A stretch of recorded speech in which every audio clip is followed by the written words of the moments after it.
ಒಂದ್ಸರಿ ನಾನು ಹೇಳೋದು ಸ್ವಲ್ಪ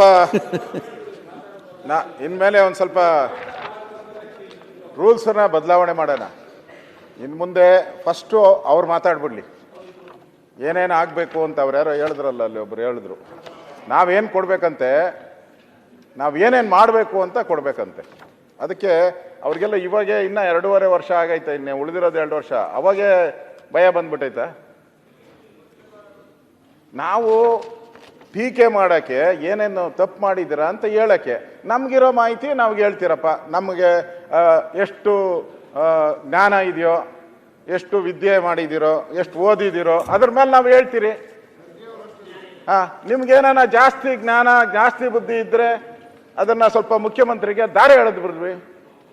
ಮುಖ್ಯಮಂತ್ರಿ ಕೂತಿರೋವಾಗೆ ಹಿಂಗೆ ಮಾಡ್ತಿರಲ್ಲ ನೀವು, ನಿಮ್ಮ ಜ್ಞಾನನ ಪ್ರದರ್ಶನ ಮಾಡಕ್ಕೆ ಹೋಗ್ತಿರಲ್ಲ.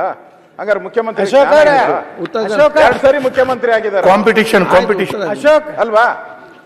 ಅವರು ದಾರಿ ಎಳಿತಾ ಇರಲ್ಲ, ಮುಖ್ಯಮಂತ್ರಿಗಳ ದಾರಿ ತಪ್ಪಿಸ್ಲಕತ್ತಾರ. ದಾರಿ ತಪ್ಪಿದ ಮಗ ಈಗ ಉತ್ತರ ಕನ್ನಡ ಚರ್ಚೆ ಇದೆ. ಈಗ ಅಲ್ಲ ಇದೆ ಸಬ್ಜೆಕ್ಟ್. ನೀವು ಇರ್ಲಿಲ್ಲ, ನಾನು ನನಗಿರೋ ಅಂಕಿಂಶ ಹೇಳದ್ನಪ್ಪ. ನಾನು ತಪ್ಪೇ ಹೇಳೋದು. ಆಯ್ತು, ಅವನು ಈಗ ಪ್ರತಿಭೆ 4 ಆಯ್ತು, ಮಾತಾಡ್ಲಿಕ್ಕೆ ಬಿಡಿ, ಅವರನ್ನು ಮಾತಾಡ್ಲಿ.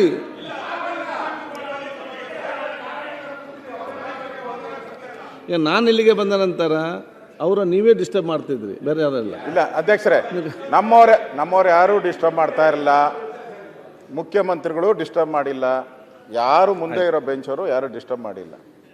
ಅಲ್ಲಿ ಹಿಂದೆ ನಿಂತ್ಕೊಂಡು ಮಾತಾಡಿದ್ರು. ನಾನು ತಪ್ಪು ಹೇಳಿದೆ.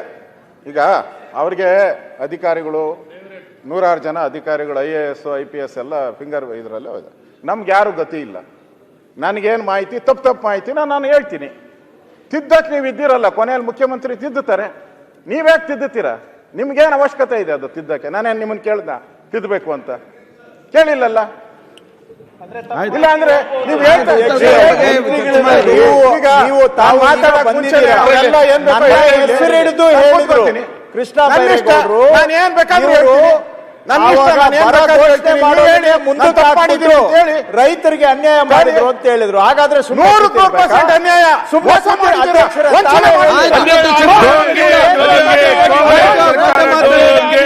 ಈಗ ರಾಜ್ಯದ ರೈತರಿಗೆ ಅನ್ಯಾಯ ಆಗಿದೆ. Once the damage is done, ಹೇಳಿದಾಗ ನಾನು ಹೇಳ್ತಾ ಇರೋದು ಯಾವುದು ಜ್ಞಾನ 40%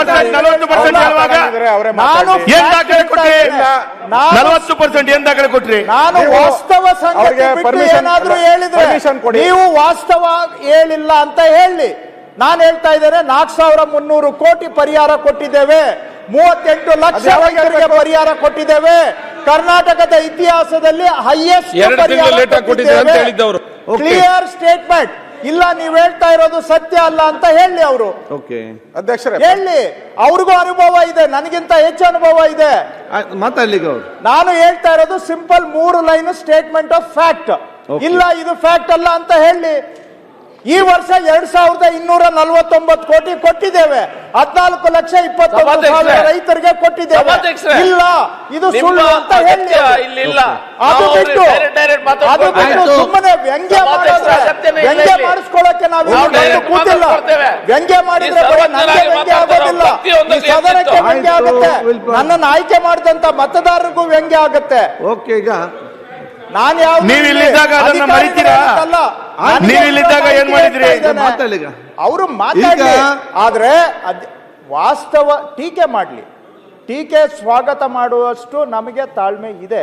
ಆದ್ರೆ ಸುಳ್ಳನ್ನ ಹೇಳಿದ್ರೆ ಸುಮ್ಮನೆ ಕೂತಿರ್ಬೇಕು ಅಂತಂದ್ರೆ ಅದು ನಿರೀಕ್ಷೆ ಸರಿಯಾದ ಅಲ್ಲ. ಅಷ್ಟೇ.